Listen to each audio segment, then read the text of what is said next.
Hari ni aku tak nak makan nasi lah, sebab nasi menggemukkan. RM10 je. Spaghetti buttermilk ayam crispy, boleh lah satu. Ini apa? Ceduk-ceduk lah. Macam-macam ni.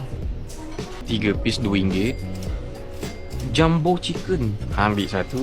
Kentang dah biasa sangat makan. Kemudian lah sosis satu. Mashed potato 2 scoop RM4.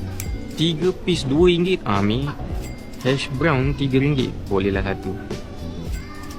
Tu dia. Coleslaw satu. Chicken cutlet. Oh, macam-macam juga ni, RM5 ni. Alright.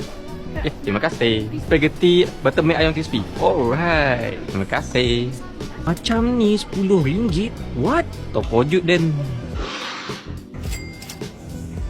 Weh, macam-macam juga ada kat sini. Ini kalau tak kenyang juga tak tahulah.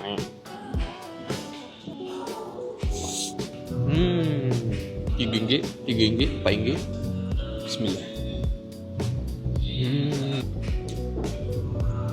Makanan dia okey so far setakat ni. Cuma sejuk lah.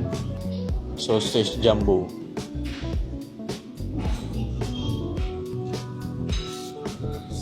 Berbola daging.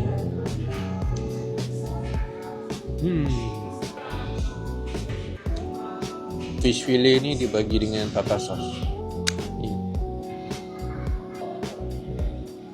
Bismillah. Kalau semua ni dibuat panas, okey lah. Lagi best. Ui, banyak ni. Ayam chicken chop besar dia bagi. Spaghetti pun berlambak dia bagi. Ini kalau tak cukup tak tahulah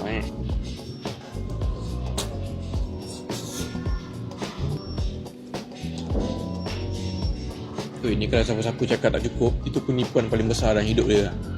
Ini boleh bungkus makan tengah hari esok ni. Bismillah. Kalau siapa-siapa memilih untuk makan makanan western, boleh try kat sini. Boleh pilih apa yang kau nak. Cedok je apa yang kau nak. Bayarlah. Alright.